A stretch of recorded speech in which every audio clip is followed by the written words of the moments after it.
Lúcia tinha 34 anos e trabalhava como faxineira há 15. Começou aos 19, quando engravidou e precisou largar os estudos. O pai da criança desapareceu. A família virou as costas. Sobrou ela, sozinha, com uma filha para criar. Então pegou o que conseguiu. Faxina, casas, escritórios, prédios, qualquer coisa que pagasse as contas. Não era o que tinha sonhado para a vida, mas era honesto, era digno e colocava comida na mesa. Agora, 15 anos depois, a filha estava na faculdade, bolsa integral, estudando enfermagem. Lúcia tinha muito orgulho. Todo o sacrifício tinha valido a pena, mas o trabalho continuava pesado. Acordava às 5 da manhã, pegava 2 ônibus, limpava 4 casas por dia. Voltava para casa às 8 da noite, exausta, com as costas doendo, com as mãos ásperas de tanto produto de limpeza. Mas não reclamava, porque tinha que fazer, porque era mãe, porque era responsável. Naquela segunda-feira de outubro, Lúcia recebeu uma ligação de Dona Marta, a dona da agência de limpeza onde trabalhava. Lúcia, tenho um trabalho novo para você. Uma casa grande, mansão na verdade, no condomínio Jardim das Acácias. Você conhece? Lúcia conhecia, era um dos condomínios mais caros da cidade. Mansões enormes, muros altos, segurança 24 horas. Gente rica, muito rica. Conheço. O que precisa fazer? Faxina completa. A dona da casa, a doutora Verônica, está viajando. Volta só semana que vem. Quer deixar tudo impecável para quando chegar. São 3 dias de trabalho. Pagamento bom, R$ 1.500. Lúcia fez as contas. 1.500 por 3 dias. Era mais do que ganhava normalmente em uma semana inteira. Aceito. Quando começo? Amanhã, às 8 da manhã, vou te mandar o endereço. E Lúcia, a doutora Verônica é exigente. Muito exigente. Quer tudo perfeito. Então capricha, tá? Pode deixar. Na manhã seguinte, Lúcia acordou às 5 como sempre. Tomou banho. Vestiu o uniforme de faxineira. Calça preta, blusa branca, tênis confortável. Prendeu o cabelo em um coque. Pegou a mochila com os produtos de limpeza que sempre levava. Saiu de casa às 6. Pegou o primeiro ônibus, depois o segundo. Desceu no ponto perto do condomínio Jardim das Acácias. Eram 7h45, 15 minutos de antecedência. Caminhou até a portaria. Um segurança a parou. Bom dia, posso ajudar? Bom dia, sou a faxineira. Vim fazer a limpeza na casa da doutora Verônica. O segurança conferiu uma lista. Nome? Lúcia Santos. Tá aqui, pode entrar. É a casa número 12, no fundo à esquerda. Lúcia entrou. O condomínio era ainda mais bonito do que imaginava. Ruas largas, árvores frondosas, jardins bem cuidados, casas, não, mansões enormes, com piscinas, garagens para 3, 4 carros, muros altos, portões eletrônicos. Encontrou a casa número 12. Era imensa. 3 andares, fachada moderna, vidros espelhados, jardim impecável, fonte de água na entrada. Tocou a campainha. Ninguém atendeu. Tocou de novo. Nada. Então viu um bilhete grudado na porta. Lúcia, a chave está embaixo do vaso azul à esquerda. Entre e comece pela sala. Qualquer dúvida, meu número está no bilhete. Doutora Verônica. Lúcia pegou a chave, abriu a porta e entrou. O interior era ainda mais impressionante. Pé direito altíssimo, lustre de cristal, piso de mármore, móveis caros, quadros nas paredes. Tudo impecável, tudo brilhando.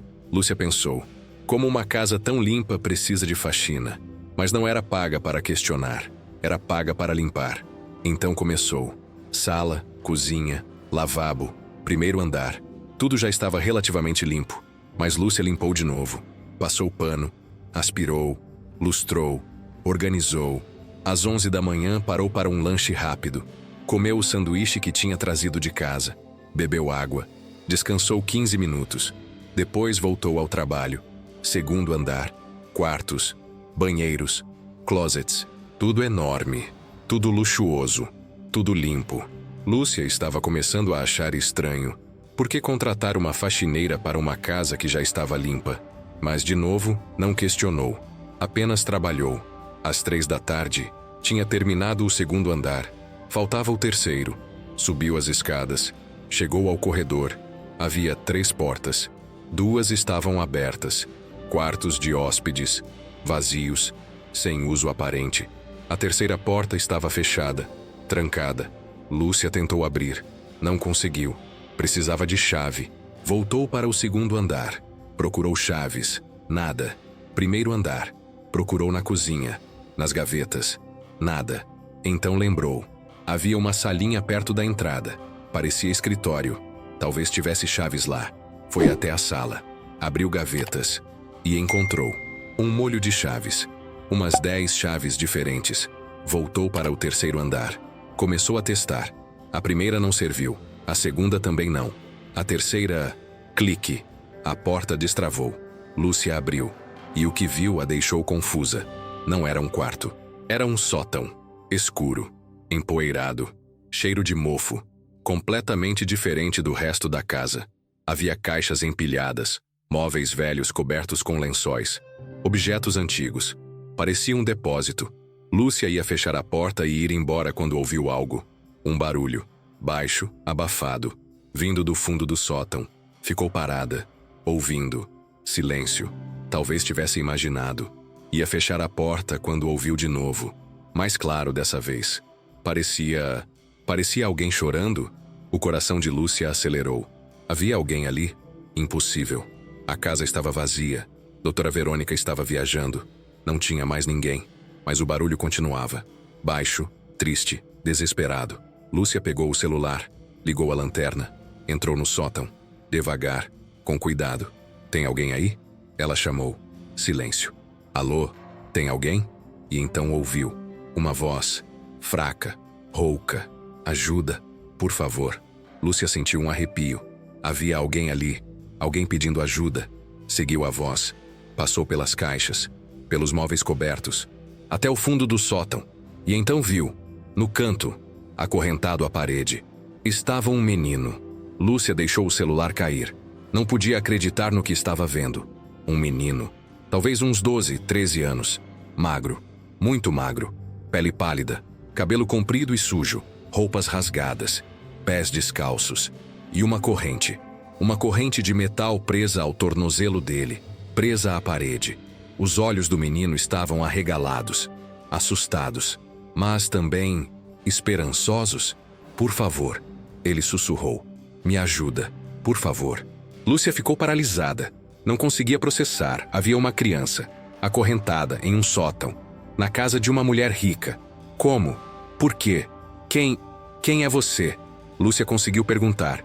Miguel. Meu nome é Miguel. Por favor, me tira daqui. Por favor. Lúcia se aproximou, devagar. Como se estivesse se aproximando de um animal assustado. Ajoelhou ao lado do menino. Olhou a corrente. Era grossa, pesada, presa com um cadeado. Meu Deus. Ela murmurou. Quanto tempo você está aqui? Não sei. Muito tempo. Meses. Talvez anos, eu não sei mais. Quem fez isso com você? Miguel olhou para baixo. Ela, a mulher, a dona da casa. Lúcia sentiu náusea. Doutora Verônica. A mulher que a contratou. A mulher que parecia tão normal, tão respeitável. Tinha uma criança acorrentada no sótão. Ela te machuca? Miguel não respondeu. Mas Lúcia viu. Viu as marcas nos braços dele. Roxos. Cicatrizes. Queimaduras antigas. Meu Deus. Lúcia repetiu. Lágrimas começaram a escorrer pelo rosto dela. Eu vou te tirar daqui. Prometo. Vou te tirar. Você promete? Promete mesmo? Prometo. Lúcia olhou a corrente de novo. Precisava de uma chave. Ou algo para cortar. Mas não tinha nada. Não ali. Espera aqui. Ela disse. Vou procurar algo para te soltar. Não me deixa. Miguel agarrou o braço dela. Por favor, ela pode voltar. Se ela te pegar aqui, ela vai te machucar também. Ela está viajando. Não volta antes de semana que vem. Tenho tempo, mas preciso te soltar. Então preciso procurar algo. Fica calmo. Eu volto. Prometo. Miguel soltou o braço dela. Relutante. Assustado. Lúcia saiu do sótão.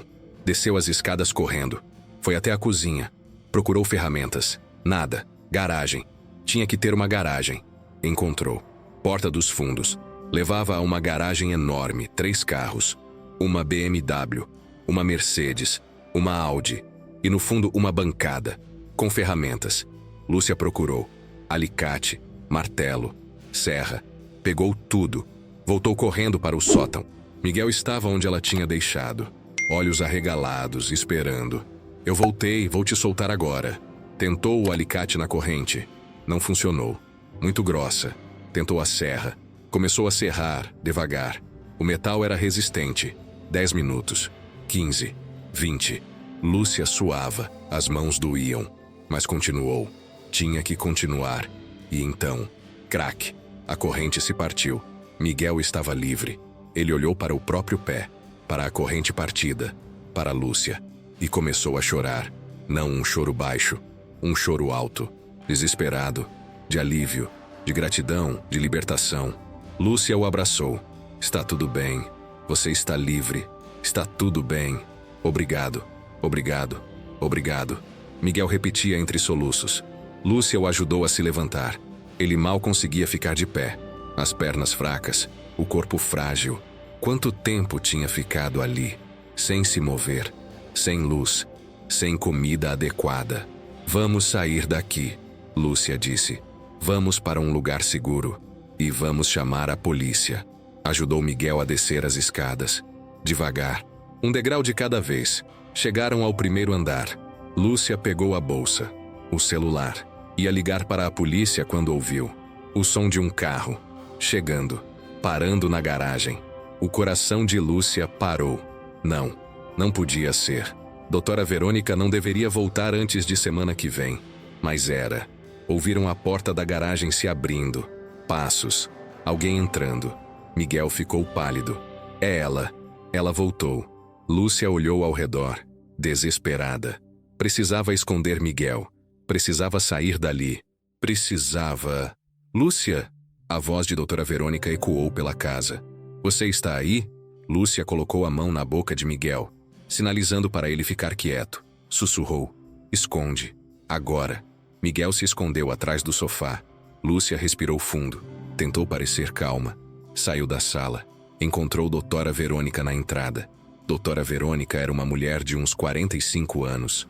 Alta, magra, cabelos loiros presos em um coque impecável, roupa cara, maquiagem perfeita, sorriso frio.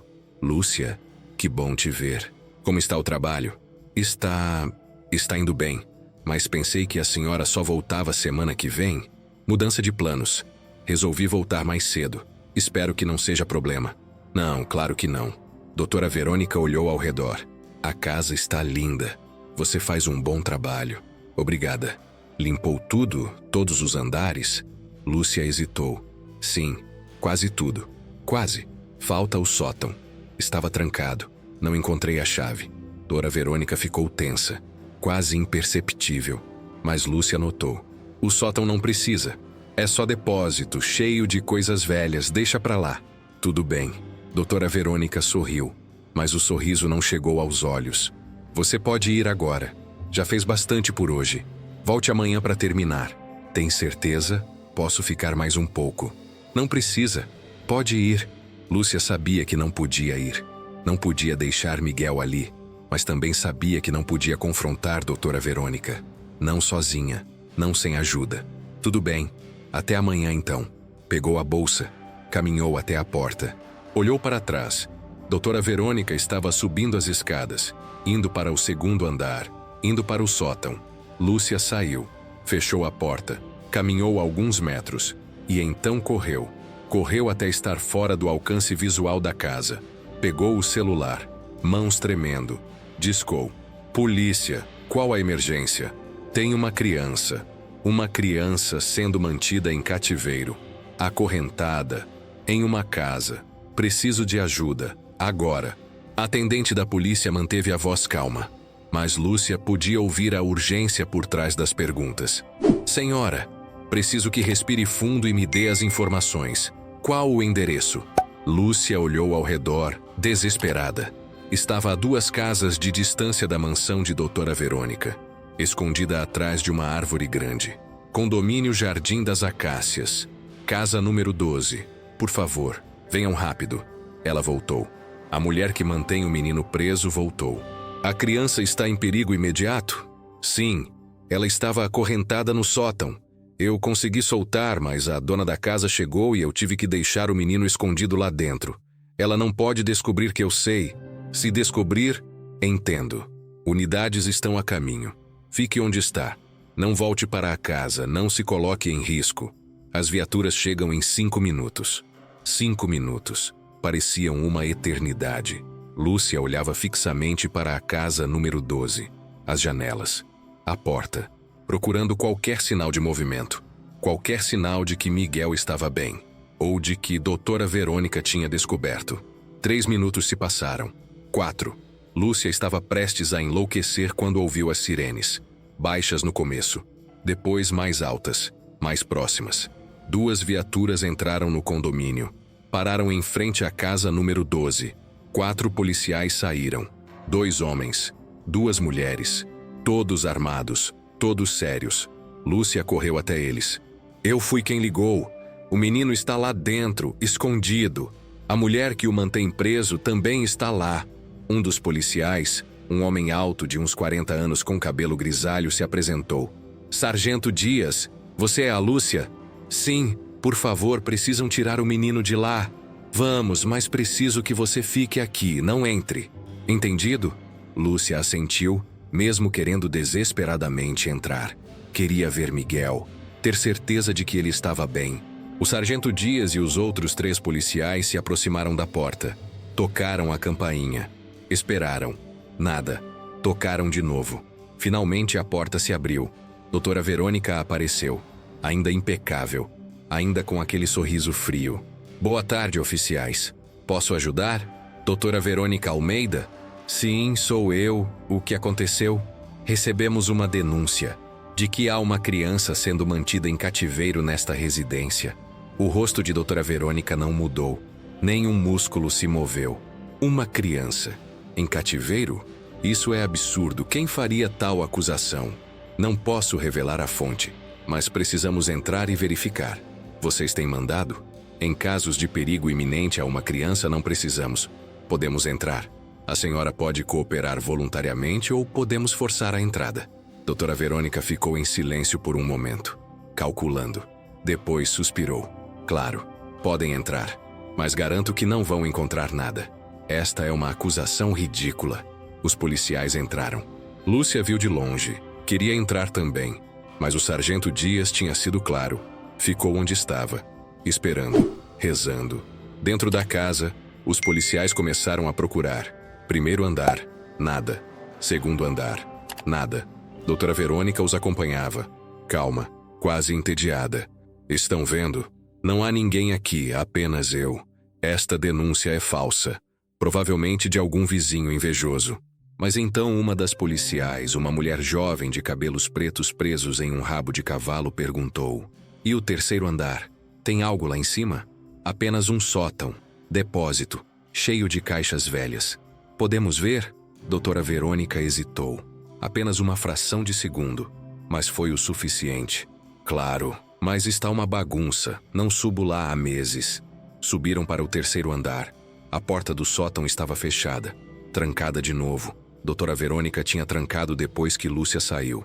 A chave? O sargento Dias pediu. Deve estar lá embaixo, no escritório. Vou buscar. Não precisa. O sargento fez um sinal.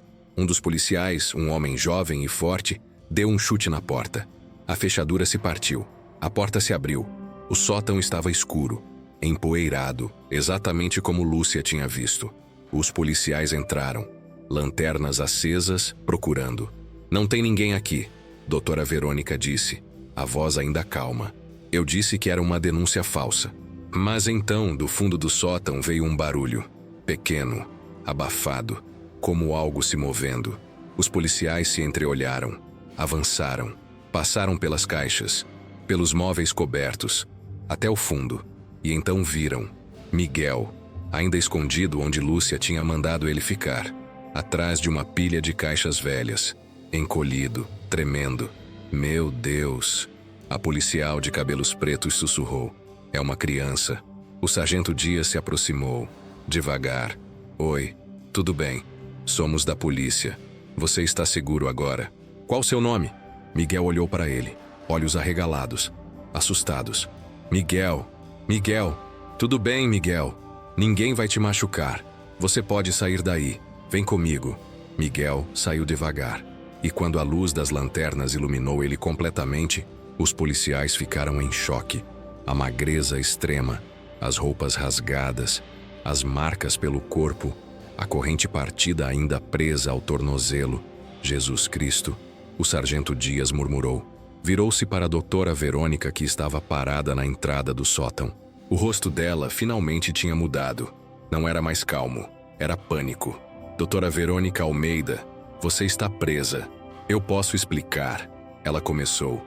Ele não é o que parece. Ele é meu sobrinho. Ele tem problemas mentais. Eu estava cuidando dele, protegendo ele. Protegendo? Acorrentado em um sótão? Ele é perigoso. Ele se machuca. Eu tinha que mantê-lo seguro. A senhora tem o direito de permanecer em silêncio. O sargento Dias começou a recitar os direitos. Outro policial colocou algemas em doutora Verônica. Ela não resistiu, mas continuou falando. Vocês não entendem. Ele precisa de mim. Sem mim, ele não sobrevive. Eu sou a única família dele. Mas ninguém estava ouvindo. A policial de cabelos pretos tinha pegado Miguel no colo. Ele era tão leve que ela o carregou facilmente. Desceram as escadas. Saíram da casa. Lúcia viu Miguel sendo carregado. Viu doutora Verônica sendo levada algemada. E correu. Miguel! Miguel! O menino olhou para ela. E pela primeira vez sorriu. Um sorriso pequeno, fraco, mas genuíno. Você voltou. Você não me deixou. Nunca ia te deixar, prometi. A policial colocou Miguel no chão. Ele estava fraco, mas conseguia ficar de pé. Lúcia o abraçou. E ele a abraçou de volta. Forte, desesperadamente. Como se ela fosse a única coisa real no mundo. Obrigado, ele sussurrou. Você me salvou. Você é corajoso, tão corajoso. Uma ambulância chegou. Paramédicos saíram. Avaliaram Miguel rapidamente. Desnutrição severa. Desidratação, possíveis fraturas antigas, trauma psicológico. Precisava de hospital. Imediatamente. Colocaram Miguel em uma maca. Lúcia segurou a mão dele. Eu vou com você. Não vou te deixar sozinho. Pode ir, o sargento Dias disse. Mas depois precisamos do seu depoimento. Você foi testemunha-chave. Eu dou, prometo. Mas agora preciso ficar com ele. Lúcia entrou na ambulância. Sentou ao lado de Miguel. Segurou a mão dele durante todo o trajeto até o hospital. Ele não soltou, nem por um segundo. No hospital, médicos e enfermeiras cercaram Miguel. Fizeram exames, tiraram raio-x, coletaram sangue. Lúcia ficou do lado de fora, esperando, preocupada. 2 horas depois, uma médica saiu. Doutora Fernanda. Uma mulher de uns 50 anos, cabelos grisalhos, expressão séria, mas gentil. Você é a Lúcia? Aqui encontrou o menino. Sou. Como ele está? Fisicamente vai se recuperar. Desnutrição severa. Mas nada que alimentação adequada e suplementos não resolvam. Algumas fraturas antigas que sararam erradas. Vamos precisar de fisioterapia. Mas ele vai ficar bem. E psicologicamente? Doutora Fernanda suspirou. Isso vai levar tempo. Muito tempo. Ele passou por trauma severo. Vai precisar de terapia, de apoio, de paciência. Mas crianças são resilientes. Com o tratamento certo, ele pode ter uma vida normal. Ele tem família? Alguém que possa cuidar dele? Estamos investigando. A mulher que o mantinha preso alegou ser tia dele. Mas não temos confirmação. Assistência social está envolvida. Vão procurar parentes. Se não encontrarem, ele vai para um lar temporário até encontrarem uma família adotiva. Lúcia sentiu o coração apertar. Miguel ia para um lar temporário?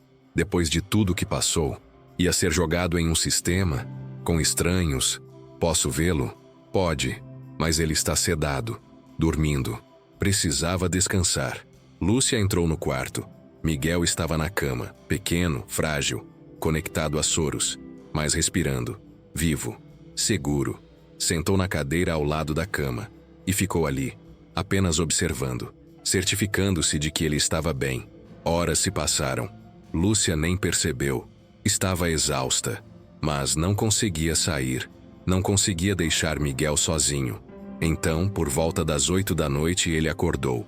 Abriu os olhos devagar. Olhou ao redor. Confuso, assustado, até ver Lúcia. Você está aqui.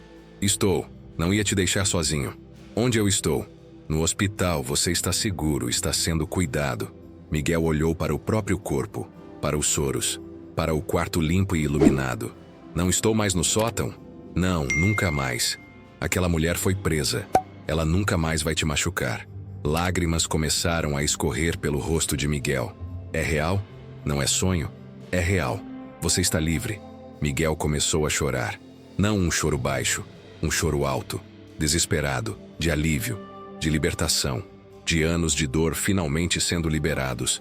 Lúcia se levantou, sentou na beirada da cama, abraçou ele e deixou ele chorar. Quanto tempo precisasse. Quando finalmente se acalmou, Miguel perguntou: o que vai acontecer comigo agora? Vão procurar sua família, seus pais, alguém que possa cuidar de você. Não tenho ninguém. Minha mãe morreu. Meu pai, não sei onde está. Foi por isso que fui morar com ela, com a tia Verônica. Ela disse que ia cuidar de mim, mas ela te machucou. Miguel assentiu. No começo era normal, ela era legal, mas depois ela mudou. Ficou estranha. Começou a me trancar no quarto, disse que era para minha segurança, que o mundo lá fora era perigoso, que só ela podia me proteger. E o sótão? Eu tentei fugir. Uma vez, consegui sair do quarto. Cheguei até a porta da frente, mas ela me pegou e ficou furiosa. Disse que eu era ingrato, que depois de tudo que ela fez por mim, eu tentava abandoná-la. Então me levou para o sótão, me acorrentou. Disse que ia ficar lá até aprender a ser grato. Quanto tempo você ficou lá? Não sei, perdi a conta, meses, talvez um ano. Ela subia às vezes, trazia comida, água, mas não muito. Só o suficiente para eu não morrer. E ela me batia. Dizia que era para me ensinar, para me fazer melhor. Lúcia sentiu raiva. Raiva de doutora Verônica. Raiva de alguém capaz de fazer isso com uma criança. Ela não vai mais te machucar. Nunca mais. Prometo. Mas se não tenho família, para onde eu vou? Vão encontrar um lugar seguro, com pessoas que vão cuidar de você. Miguel olhou para Lúcia. Você pode cuidar de mim? O coração de Lúcia parou. Eu não sei se posso. Eu sou só uma faxineira. Não tenho muito dinheiro. Não tenho uma casa grande. Não importa. Você é legal. Você me salvou. Você ficou comigo. Ninguém nunca ficou comigo antes. Lúcia sentiu lágrimas nos olhos. Miguel, por favor, não quero ir para um lugar com estranhos. Quero ficar com você. Lúcia não sabia o que dizer. Não sabia se era possível. Não sabia se seria permitido. Mas olhando para aquele menino, para aqueles olhos esperançosos, soube que tinha que tentar. Vou ver o que posso fazer. Prometo que vou tentar. Miguel sorriu. E foi o sorriso mais bonito que Lúcia já tinha visto. Nos dias seguintes, Lúcia deu seu depoimento para a polícia. Contou tudo, desde o momento que entrou na casa, até encontrar Miguel, até libertá-lo, até a chegada de doutora Verônica. O caso ganhou repercussão. Jornais, TV, redes sociais. Faxineira heroína salva menino mantido em cativeiro por anos. Criança encontrada acorrentada em mansão de luxo. Médica respeitada acusada de manter sobrinho em cativeiro. Doutora Verônica foi formalmente acusada. Cárcere privado, tortura, maus tratos a menor, tentativa de homicídio. Ia pegar muitos anos de prisão. E Miguel estava se recuperando. Fisicamente estava ganhando peso. Comendo bem. Fazendo fisioterapia. Psicologicamente estava em terapia. Conversando sobre o trauma. Aprendendo a processar. E Lúcia visitava todo dia. Depois do trabalho. Levava frutas, livros. Conversava com ele.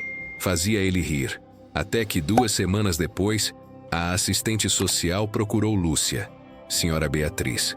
Uma mulher de uns 40 anos, séria, mas justa. Lúcia, preciso falar com você sobre Miguel. Encontraram a família dele? Não. O pai está desaparecido. Não temos registros dele há anos. Outros parentes? Não há. A mãe era filha única. Os avós já faleceram. Doutora Verônica era a única parente viva. E obviamente não pode ficar com ele. Então o que vai acontecer? Ele vai para um lar temporário, até encontrarmos uma família adotiva adequada. E se eu quisesse adotá-lo? Senhora Beatriz olhou para Lúcia, surpresa. Você? Sim, eu sei que não sou rica. Não tenho uma casa grande, mas tenho amor. Tenho vontade de cuidar dele. E ele quer ficar comigo. Lúcia, adoção é um processo longo, complexo. Vão avaliar sua situação financeira, sua casa, seu histórico. Não é simples. Eu sei, mas quero tentar. Por favor, deixa eu tentar. Senhora Beatriz pensou por um momento. Tudo bem, vou iniciar o processo, mas não posso prometer nada, entende? Entendo, mas... Obrigada. Obrigada por me dar uma chance. O processo de adoção começou. Lúcia preencheu formulários, passou por entrevistas, teve a casa inspecionada, apresentou referências, passou por avaliação psicológica. Foi longo, foi estressante, foi invasivo, mas Lúcia aguentou, porque era por Miguel, porque ele merecia uma família de verdade. E Miguel esperava, ansioso, esperançoso, rezando para que desse certo. 3 meses depois, Lúcia recebeu a ligação. Era a senhora Beatriz. Lúcia, tenho uma notícia. O coração de Lúcia acelerou. Sim, sua adoção foi aprovada. Miguel pode ir morar com você. Lúcia não conseguiu segurar. Começou a chorar. De felicidade, de alívio, de gratidão. Sério, sério mesmo, sério. Parabéns. Você tem um filho agora. Lúcia desligou e imediatamente ligou para Miguel, que ainda estava no hospital em recuperação. Miguel, conseguimos. Você vai morar comigo. Do outro lado da linha ouviu o choro de Miguel, de felicidade, de alívio. Eu vou ter uma família de verdade. Vai, eu sou sua família agora, para sempre. E naquele momento, Lúcia soube que tinha feito a coisa certa, que tinha salvado não apenas a vida de Miguel, mas o futuro dele, a alma dele.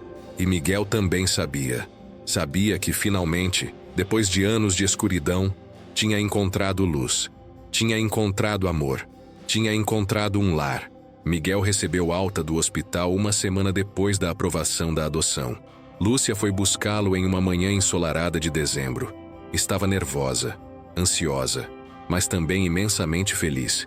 Entrou no quarto onde Miguel estava. Ele tinha mudado muito nas últimas semanas, ganhado peso. O rosto não estava mais tão pálido. Os olhos tinham voltado a ter brilho. O cabelo tinha sido cortado, estava limpo e penteado. Usava roupas novas que Lúcia tinha comprado. Calça jeans, camiseta azul, tênis novos. Quando viu Lúcia, Miguel sorriu. Aquele sorriso que derretia o coração dela. Você veio. Claro que vim.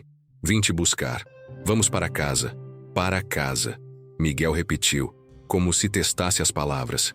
Nossa casa. Nossa casa. Lúcia assinou os papéis da alta. Agradeceu aos médicos e enfermeiras que tinham cuidado tão bem de Miguel. E então, mão dada com o menino, saiu do hospital. Do lado de fora, o sol brilhava. O céu estava azul. Pessoas passavam apressadas. Carros buzinavam. Era um dia comum. Mas para Lúcia e Miguel, era o dia mais importante das vidas deles. Pegaram o ônibus. Miguel ficou grudado na janela, olhando tudo com fascínio. Faz tanto tempo que não vejo a rua, as pessoas, as árvores. Agora você vai ver todo dia. Vai poder sair, brincar, ser criança. Ser criança, Miguel murmurou. Acho que esqueci como é. Você vai lembrar, prometo. Desceram no ponto perto da casa de Lúcia. Era um bairro simples, casas pequenas, ruas estreitas. Bem diferente do condomínio de luxo onde Miguel tinha sido mantido prisioneiro. Mas era limpo, seguro, cheio de vida. Lúcia morava em uma casa pequena. 2 quartos, sala, cozinha, banheiro, quintal minúsculo. Nada luxuoso, mas era aconchegante. Era lar. É aqui, Lúcia disse, abrindo a porta. Miguel entrou devagar, olhando tudo. A sala simples com um sofá velho, mas confortável. A TV pequena. As fotos na parede. Lúcia e a filha em várias idades. A cozinha com mesa de 4 lugares. O cheiro de bolo que Lúcia tinha feito de manhã especialmente para a chegada dele. É pequeno, Lúcia disse um pouco envergonhada. Não é como aquela mansão, mas é nosso. É perfeito, Miguel disse, os olhos brilhando. É o lugar mais bonito que já vi. Lúcia mostrou o quarto dele. Tinha sido o quarto de costura dela, mas nas últimas semanas tinha transformado. Pintou as paredes de azul claro. Comprou uma cama nova, nada caro, mas confortável. Um guarda-roupa pequeno. Uma escrivaninha para ele estudar. Prateleiras com alguns livros. Pôsteres de super-heróis nas paredes. É seu, Lúcia disse. Pode decorar como quiser, mudar o que não gostar. É seu espaço. Miguel entrou no quarto, tocou a cama, abriu o guarda-roupa. Tinha roupas novas que Lúcia tinha comprado. Olhou os livros, os pôsteres, e então se virou para Lúcia, lágrimas escorrendo pelo rosto. Ninguém nunca fez nada assim para mim. Nunca. Lúcia o abraçou. Você merece. Merece tudo de bom. E vou fazer o possível para te dar. Naquela noite jantaram juntos. Lúcia fez o prato favorito dela. Arroz, feijão, bife, batata frita, salada. Comida simples, mas feita com amor. Miguel comeu devagar, saboreando cada garfada. Está delicioso. Você gosta de cozinhar? Não sei, nunca tentei. Posso te ensinar se quiser. Quero aprender tudo. Cozinhar, limpar, tudo que pessoas normais fazem. Você é normal, Miguel. Nunca esqueça isso. O que aconteceu com você não te define. Você é uma criança normal, com uma vida normal pela frente. Depois do jantar, assistiram TV juntos. Um filme de animação. Miguel riu em algumas partes, ficou tenso em outras. Mas estava presente, estava ali, estava vivo. Na hora de dormir, Lúcia o levou para o quarto. Se precisar de alguma coisa durante a noite, meu quarto é ali do lado. Pode me chamar, não precisa ter vergonha. Lúcia, sim? Posso te chamar de mãe? O coração de Lúcia se encheu. Claro que pode. Eu ia adorar. Boa noite, mãe. Boa noite, filho. Lúcia apagou a luz, fechou a porta e foi para o próprio quarto, mas não conseguiu dormir. Ficou acordada, ouvindo, certificando-se de que Miguel estava bem. Por volta da meia-noite ouviu um grito, vindo do quarto de Miguel. Correu, abriu a porta. Miguel estava na cama, sentado, suando, olhos arregalados. Não, por favor, não me leva de volta. Por favor. Miguel, acorda. É um pesadelo. Você está seguro. Miguel acordou. Olhou ao redor, confuso, assustado. Até perceber onde estava. Desculpa. Eu sonhei que ela tinha voltado, que estava me levando de volta para o sótão. Ela não vai. Ela está presa. Nunca mais vai te machucar. Eu sei, mas tenho medo. Tenho tanto medo. Vem aqui. Lúcia sentou na cama. Miguel se aconchegou nela. Quer que eu fique aqui até você dormir? Pode. Claro. Lúcia ficou. Cantou baixinho. Acariciou o cabelo dele, até Miguel adormecer de novo. Então, com cuidado, saiu do quarto, mas deixou a porta entreaberta e a luz do corredor acesa. Os pesadelos continuaram. Toda noite. Às vezes mais de uma vez por noite. Miguel acordava gritando, suando, tremendo. E Lúcia sempre ia, sempre consolava, sempre ficava até ele dormir de novo. Era exaustivo. Lúcia trabalhava o dia inteiro, voltava cansada e passava as noites acordada cuidando de Miguel, mas não reclamava, porque sabia que era temporário, que com tempo, com amor, com terapia, os pesadelos iam diminuir. E diminuíram. Devagar. Muito devagar. Mas diminuíram. 2 semanas depois de Miguel ter ido morar com Lúcia, chegou a hora de pensar em escola. Miguel não estudava há mais de 1 ano. Tinha perdido muito conteúdo. Mas a assistente social tinha recomendado que ele voltasse. Que tivesse uma rotina. Que convivesse com outras crianças. Lúcia matriculou Miguel em uma escola pública perto de casa. Conversou com a diretora. Explicou a situação, sem entrar em muitos detalhes, mas o suficiente para que entendessem que Miguel precisava de paciência, de compreensão. A diretora, Dona Célia, uma senhora de uns 60 anos com olhar gentil, garantiu: "Vamos cuidar bem dele. Pode confiar." No primeiro dia de aula, Miguel estava nervoso. "E se as outras crianças não gostarem de mim? E se rirem de mim?" "Elas não vão. E se rirem, você me conta. E a gente resolve, juntos. Você promete que vai me buscar no fim do dia?" "Prometo. Vou estar aqui, esperando." Miguel entrou na escola. Lúcia ficou do lado de fora, esperando, querendo ter certeza de que ele estava bem. Viu pela janela Miguel entrando na sala, a professora o recebendo, apresentando para a turma, as crianças olhando com curiosidade, algumas sorrindo, algumas acenando, e Miguel, timidamente, acenando de volta. Lúcia suspirou aliviada. Talvez fosse dar certo. E deu. Devagar, mas deu. Nos primeiros dias, Miguel ficava quieto. Não falava com ninguém. Sentava no fundo da sala. Almoçava sozinho, mas não era rejeitado. As outras crianças não o excluíam. Apenas respeitavam o espaço dele. Até que, na segunda semana, um menino se aproximou. Lucas. Um garoto alegre de 12 anos, cabelo encaracolado, sorriso largo. "Oi, você é o Miguel, né? Quer jogar bola com a gente no recreio?" Miguel hesitou. Eu não sei jogar muito bem." "Tudo bem, a gente ensina. Vem." E Miguel foi. E jogou. E errou muitos passes. E caiu algumas vezes. Mas riu. Pela primeira vez em muito tempo, riu de verdade. Quando Lúcia foi buscá-lo no fim do dia, Miguel estava radiante. "Mãe, eu fiz um amigo. O Lucas. Ele é muito legal. E a gente jogou bola." "Que ótimo, filho. Estou tão orgulhosa de você. Posso convidar ele para vir aqui em casa um dia?" "Claro, quando quiser." As semanas foram passando. Miguel foi se adaptando, fazendo mais amigos, participando das aulas, fazendo lição de casa, tendo uma vida normal de criança. Mas ainda tinha os momentos difíceis. Momentos em que o trauma voltava. Momentos em que ficava quieto, distante, perdido em memórias ruins. E nesses momentos, Lúcia estava lá, sempre, conversando, abraçando, lembrando ele de que estava seguro, de que era amado. A terapia também ajudava. Miguel ia 2 vezes por semana, conversava com a psicóloga, a doutora Ana, sobre o que tinha passado, sobre os medos, sobre os pesadelos, sobre a raiva que sentia de doutora Verônica. "É normal sentir raiva", a doutora Ana dizia. "Ela te machucou, muito, você tem direito de estar com raiva. Mas eu não quero estar com raiva. Quero esquecer. Quero que isso não tenha acontecido." Não dá para esquecer, Miguel, mas dá para aprender a viver com isso, para processar, para não deixar que defina quem você é. Como? Com tempo, com trabalho, com apoio. E você tem apoio. Tem a Lúcia, tem amigos, tem pessoas que te amam. Isso faz toda a diferença. E fazia toda a diferença. 3 meses depois de Miguel ter ido morar com Lúcia, ela recebeu uma ligação.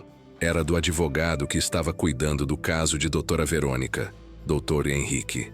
"Senhora Lúcia, preciso informá-la de algo. Doutora Verônica quer fazer um acordo." "Acordo?" "Ela está disposta a se declarar culpada, em troca de uma pena reduzida, 20 anos em vez de prisão perpétua." "E o Miguel? Ele vai ter que depor?" "Se não houver acordo, sim. Vai ter que ir ao tribunal, contar tudo o que aconteceu, ser interrogado, pela defesa e pela acusação. Vai ser difícil, traumático." Lúcia pensou. Não queria que Miguel passasse por isso. Não queria que ele tivesse que reviver tudo. E se houver acordo? Ele não precisa depor. O caso se encerra. Ela vai presa. E vocês podem seguir em frente. "Então aceito. Aceito o acordo." "Tem certeza? 20 anos pode parecer pouco para o que ela fez." "Tenho certeza. Não quero que Miguel sofra mais. Quero que ele tenha paz." O acordo foi feito. A doutora Verônica se declarou culpada. Foi condenada a 20 anos de prisão, sem possibilidade de liberdade condicional antes de cumprir pelo menos 15. Quando Lúcia contou para Miguel, ele ficou quieto por um momento. Depois perguntou: Ela pediu desculpas? Não. Ela vai pedir? Não sei, filho. Talvez não. Algumas pessoas não conseguem admitir o que fizeram de errado. Eu queria que ela pedisse. Queria que ela entendesse o quanto me machucou. Eu sei. Mas mesmo que ela não peça, você pode seguir em frente. Pode ser feliz. Pode ter uma vida boa. Isso é a melhor vingança. Miguel pensou. Depois assentiu. Você tem razão. Eu vou ser feliz. Vou ter uma vida boa. E ela vai ficar presa, sozinha. E foi o que aconteceu. Miguel seguiu em frente. Continuou na escola. Continuou fazendo amigos. Continuou em terapia. Continuou crescendo. Continuou se curando. 6 meses depois de ter ido morar com Lúcia, algo especial aconteceu. Era aniversário de Miguel, 13 anos. Lúcia fez uma festa, pequena, simples, mas cheia de amor. Convidou os amigos da escola de Miguel, Lucas e mais 5 meninos. Convidou alguns vizinhos. Convidou a filha dela, Amanda, que tinha vindo da faculdade especialmente para conhecer o irmão novo. Amanda e Miguel se deram bem imediatamente.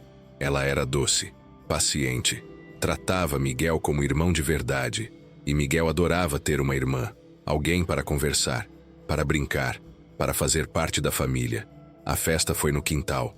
Lúcia fez bolo, salgadinhos, refrigerante, nada caro, mas feito com carinho. Quando chegou a hora de cantar parabéns, todos se reuniram ao redor de Miguel. Cantaram. Ele soprou as velas e fez um pedido. Depois, Lúcia perguntou: "O que você pediu?" "Não posso contar, senão não se realiza." "Ah, vamos, conta." Miguel sorriu. "Tá bom. Eu pedi para que esse momento durasse para sempre. Para que eu nunca mais ficasse sozinho. Para que sempre tivesse uma família." Lúcia sentiu lágrimas nos olhos. "Você sempre vai ter. Prometo. Eu sei. E é por isso que sou feliz." Naquela noite, depois que todos tinham ido embora, Miguel e Lúcia sentaram no sofá, exaustos, mas felizes. "Mãe?" "Sim, obrigado." "Por quê?" "Por tudo. Por me salvar. Por me dar uma casa, uma família, uma vida. Por me amar mesmo sem me conhecer. Por não desistir de mim. Eu nunca vou desistir de você, nunca. Eu sei. E eu te amo. Muito. Eu também te amo, filho. Muito." Os dois ficaram ali, em silêncio, apenas curtindo a presença um do outro, curtindo a paz, a segurança, o amor. E Lúcia pensou em tudo que tinha acontecido, em como tinha entrado naquela mansão como faxineira, como tinha encontrado um menino acorrentado, como tinha libertado ele, como tinha se tornado mãe dele. Não tinha planejado, não tinha esperado, mas tinha acontecido, e tinha mudado a vida dela, e a vida de Miguel, para sempre. Ela tinha entrado como faxineira, mas tinha saído como heroína. Não porque queria ser, mas porque fez o que era certo. Porque não ignorou, porque não passou direto, porque agiu. E às vezes é isso que faz um herói. Não superpoderes, não riqueza, não fama. Apenas fazer o que é certo, mesmo quando é difícil, mesmo quando é assustador, mesmo quando ninguém está olhando. Lúcia tinha feito isso, e tinha salvado uma vida. E no processo tinha ganhado um filho, tinha ganhado uma família maior, tinha ganhado propósito. E Miguel tinha ganhado tudo. Tinha ganhado liberdade, tinha ganhado amor, tinha ganhado futuro. E juntos estavam construindo algo lindo, algo forte, algo que nada nem ninguém poderia destruir. Uma família de verdade, não de sangue, mas de escolha, de amor, de compromisso. E isso, no final, era tudo o que importava. 5 anos se passaram desde aquele dia em que Lúcia encontrou Miguel acorrentado no sótão. 5 anos de transformação, de cura, de crescimento, de amor. Miguel agora tinha 18 anos. Não era mais aquele menino magro, pálido e assustado. Era um jovem alto, saudável, com olhos brilhantes e sorriso fácil. Tinha terminado o ensino médio com notas excelentes. Tinha amigos, tinha sonhos, tinha futuro e, mais importante, tinha paz. Os pesadelos ainda vinham às vezes, mas eram raros, espaçados, e quando vinham, ele sabia lidar.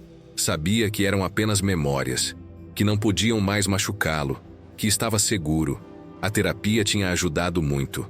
5 anos de sessões semanais com doutora Ana, conversando, processando, curando, até que 6 meses atrás, ela tinha dito: Miguel, acho que você não precisa mais vir toda semana.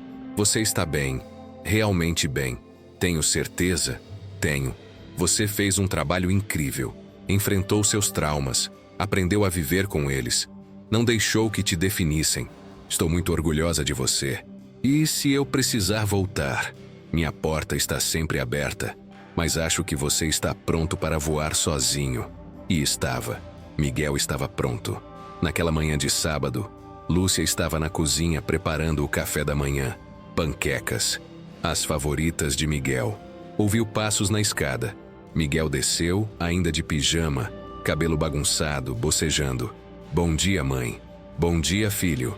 Dormiu bem? Dormi. Sonhei com a faculdade. Estava nervoso no sonho, mas era nervoso bom. Sabe? Sei, é excitação, ansiedade boa. Miguel tinha passado no vestibular, engenharia civil, na Universidade Federal, bolsa integral. Ia começar em 2 semanas. Estava animado, mas também nervoso. Era um passo grande, um novo capítulo. Você acha que eu vou conseguir? Ele perguntou, sentando à mesa. Tenho certeza. Você é inteligente, dedicado, vai se dar muito bem. E se eu não conseguir fazer amigos? E se for muito difícil? Lúcia serviu as panquecas. Sentou ao lado dele. Miguel, você já passou por coisas muito mais difíceis. Você sobreviveu a um trauma que destruiria muitas pessoas. Você se reconstruiu. Você aprendeu a confiar de novo, a amar de novo, a viver de novo. Faculdade vai ser moleza comparado a isso. Miguel sorriu. Você sempre sabe o que dizer. Sou sua mãe. É meu trabalho. Comeram juntos, conversando sobre os planos para a semana, sobre as coisas que Miguel precisava comprar para a faculdade, sobre a festa de despedida que os amigos dele estavam organizando. Depois do café, Miguel foi para o quarto. Lúcia ficou na cozinha, lavando a louça, e pensou em tudo que tinha acontecido nesses 5 anos. Não tinha sido fácil. Criar um adolescente nunca é. Criar um adolescente traumatizado é ainda mais difícil. Teve momentos de crise, momentos em que Miguel regrediu, momentos em que as memórias voltaram com força, momentos em que ele ficou deprimido, ansioso, com raiva. Mas Lúcia sempre esteve lá, sempre paciente, sempre amorosa, sempre presente. E Miguel sempre voltou, sempre se recuperou, sempre seguiu em frente. E agora, olhando para trás, Lúcia via o quanto tinham crescido, os dois. Não apenas Miguel, ela também. Tinha aprendido a ser mãe de um jeito completamente novo. Tinha aprendido sobre trauma, sobre cura, sobre resiliência. Tinha aprendido que amor, amor verdadeiro, não é apenas sentimento, é ação, é escolha, é compromisso diário. E tinha aprendido sobre si mesma, que era mais forte do que imaginava, mais corajosa, mais capaz. Naquela tarde tocaram a campainha. Lúcia abriu a porta. Era uma mulher jovem, uns 25 anos, com um bebê no colo e uma criança pequena segurando a mão dela. Oi, você é a Lúcia? A Lúcia Santos? Sou. Posso ajudar? Meu nome é Carla. Eu vi sua história, na TV, há alguns anos, sobre como você salvou aquele menino. E eu preciso de ajuda. Lúcia ficou alerta. Que tipo de ajuda? Carla olhou para trás nervosa. Meu marido, ele me bate nas crianças. Eu quero sair, mas não tenho para onde ir. Não tenho dinheiro, não tenho família. E eu vi sua história e pensei que talvez você pudesse me ajudar, ou pelo menos me dizer o que fazer. O coração de Lúcia apertou. Entre, por favor, vamos conversar. Carla entrou, sentou no sofá. As crianças ficaram quietas, assustadas. Lúcia trouxe água, biscoitos para as crianças e sentou para ouvir. Carla contou tudo. O casamento que começou bem, mas foi piorando. As agressões que começaram pequenas, mas foram escalando. O medo constante. A sensação de estar presa, de não ter saída. Eu não sei o que fazer, Carla disse chorando. Tenho medo de sair. Ele disse que se eu sair, ele me encontra, me mata. Mata as crianças. Mas também tenho medo de ficar, porque um dia ele pode realmente nos matar. Lúcia segurou a mão dela. Você não está sozinha. Vamos te ajudar. Tem abrigos, tem organizações, tem gente que pode te proteger. Mas eu não sei como acessar isso, não sei por onde começar. Eu sei, e vou te ajudar. Vou te conectar com as pessoas certas. Vou te dar suporte. Você vai sair dessa. Prometo. E Lúcia cumpriu. Ligou para a assistente social que tinha ajudado com Miguel. Ligou para organizações de apoio a mulheres vítimas de violência doméstica. Conseguiu uma vaga em um abrigo para Carla e as crianças. Ajudou ela a fazer boletim de ocorrência, a pedir medida protetiva. Em uma semana, Carla estava segura, longe do marido, com as crianças protegidas, começando uma vida nova. E quando agradeceu Lúcia, chorando, Lúcia disse: não precisa agradecer, apenas pague adiante. Quando você estiver bem, ajude outra pessoa. É assim que a gente muda o mundo, uma pessoa de cada vez. Depois que Carla saiu, Miguel, que tinha ouvido tudo do quarto, desceu. Você é incrível, mãe, sabia? Não sou incrível. Só fiz o que qualquer pessoa deveria fazer. Mas a maioria não faz. A maioria ignora, passa direto, finge que não vê. Mas você não. Você age. Você ajuda. Você salva pessoas. Eu não salvo ninguém. Eu apenas dou uma mão. O resto a pessoa faz sozinha. Você me salvou. Não. Você se salvou. Eu apenas te dei a oportunidade. Miguel abraçou a mãe. Quando eu crescer, quero ser como você. Você já é melhor que eu, muito melhor. Nos dias seguintes, algo começou a acontecer. Outras pessoas começaram a procurar Lúcia. Pessoas que tinham visto a história dela. Pessoas que precisavam de ajuda. Ou que conheciam alguém que precisava. Uma vizinha cujo filho estava sendo abusado pelo padrasto. Um homem cujo irmão estava em situação de rua. Uma adolescente que estava fugindo de casa por causa de abuso. E Lúcia ajudava. Todas. Conectava com recursos, com organizações, com autoridades. Fazia o que podia. Não resolvia tudo. Não podia. Mas fazia diferença. Fazia muita diferença. Até que 3 meses depois, recebeu uma ligação. Era de uma jornalista. Fernanda Costa, da TV local. Senhora Lúcia, meu nome é Fernanda. Sou jornalista. E gostaria de fazer uma matéria sobre você. Sobre mim? Por quê? Porque sua história é inspiradora. Você salvou um menino, adotou ele, e agora está ajudando outras pessoas. Isso merece ser contado, merece ser divulgado, para inspirar mais pessoas a agirem. Lúcia hesitou. Não gostava de holofotes. Não queria fama. Queria apenas ajudar.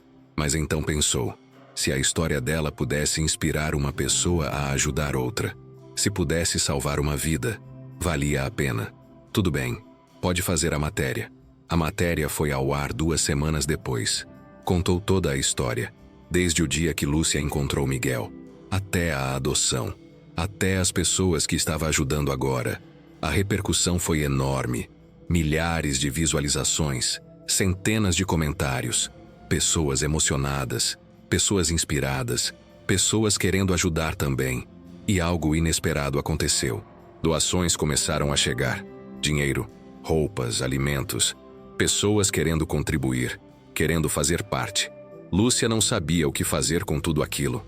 Até que Miguel sugeriu: por que você não cria uma organização, uma ONG, para ajudar pessoas em situações vulneráveis? Crianças, mulheres, qualquer um que precise. Eu? Uma ONG? Eu não sei nada sobre isso. Você aprende, assim como aprendeu a ser mãe, assim como aprendeu a me ajudar. Você consegue. E Lúcia tentou, com a ajuda de voluntários, de advogados que se ofereceram para ajudar de graça, de pessoas que acreditaram na causa. Em 6 meses, a ONG estava funcionando. Instituto Renascer, dedicado a ajudar pessoas em situações de vulnerabilidade, crianças em situação de abuso, mulheres vítimas de violência, pessoas em situação de rua. Não era grande, não tinha muito dinheiro, mas tinha coração, tinha vontade, tinha propósito e estava fazendo diferença. Real, mensurável, vidas sendo salvas, pessoas sendo tiradas de situações horríveis, famílias sendo reconstruídas. 2 anos depois da criação da ONG, em uma noite de dezembro, havia uma cerimônia, Prêmio de Direitos Humanos da cidade. Lúcia tinha sido indicada, por seu trabalho, por sua dedicação, por sua coragem. Estava nervosa, não gostava de eventos formais, não gostava de discursos, mas Miguel insistiu que ela fosse. Amanda também. E até a filha mais velha, que agora era enfermeira formada e trabalhava em um hospital, tinha vindo especialmente para o evento. Quando anunciaram o nome de Lúcia como vencedora, o auditório inteiro se levantou. Aplausos ensurdecedores. Pessoas chorando, pessoas emocionadas. Lúcia subiu ao palco, tremendo, pegou o troféu, olhou para a plateia, viu Miguel na primeira fila, sorrindo, orgulhoso. Ao lado dele, Amanda e a irmã, também sorrindo, também orgulhosas. E então, com a voz tremendo, começou a falar. Eu não me considero heroína, não me considero especial. Sou apenas uma pessoa comum, uma faxineira, uma mãe, alguém que viu uma injustiça e não conseguiu ignorar. Pausa. Respirou fundo. Há 7 anos, entrei em uma casa para fazer uma faxina e encontrei um menino acorrentado, sofrendo, sozinho. E naquele momento tive uma escolha. Podia ignorar, podia fingir que não vi, podia ir embora e esquecer, mas não consegui. Porque aquele menino merecia ser salvo, merecia ser livre, merecia ser amado. Olhou para Miguel, e ao salvá-lo, ele me salvou também. Me deu propósito, me deu família, me deu razão para acordar todo dia e tentar fazer o mundo um pouquinho melhor. Lágrimas começaram a escorrer. Este prêmio não é meu, é de todas as pessoas que se recusam a ignorar, que veem injustiça e agem, que ajudam mesmo quando é difícil, mesmo quando é assustador, mesmo quando ninguém está olhando. É das Carlas do mundo, das mulheres que encontram coragem para sair de relacionamentos abusivos, das crianças que sobrevivem a traumas inimagináveis e se reconstruem, das pessoas comuns que fazem coisas extraordinárias simplesmente por serem humanas. Eu não sou heroína, mas acredito que todos nós podemos ser, todos os dias, em pequenos atos, em escolhas simples, em decidir ajudar em vez de ignorar, em decidir amar em vez de julgar, em decidir agir em vez de passar direto. Então meu pedido para vocês hoje é: sejam heróis, nas suas vidas, nas suas comunidades. Vejam as injustiças ao redor de vocês e façam algo, qualquer coisa, porque uma pessoa pode fazer diferença. Uma pessoa pode salvar uma vida. Uma pessoa pode mudar o mundo. Eu era só uma faxineira, mas me tornei mãe, me tornei ativista, me tornei alguém que tenta fazer diferença. Não porque sou especial, mas porque escolhi agir. E vocês também podem. Todos vocês. Escolham agir, escolham ajudar, escolham ser a diferença que o mundo precisa. Obrigada. O auditório explodiu em aplausos. Pessoas de pé, pessoas chorando, pessoas inspiradas. Miguel correu para o palco, abraçou a mãe. Você é minha heroína, sempre foi, sempre será. E você é meu herói, por sobreviver, por se reconstruir, por ser quem você é. Naquela noite depois da cerimônia, a família inteira foi para casa. Lúcia, Miguel, Amanda e a filha mais velha sentaram na sala, conversando, rindo, relembrando. Lembra quando eu cheguei aqui pela primeira vez? Miguel disse. Eu estava tão assustado, tão perdido. E olha você agora, Amanda disse. Na faculdade, com amigos, com futuro, com vida. Graças à mãe. Não, Lúcia disse. Graças a você. Você que lutou. Você que não desistiu, você que escolheu viver.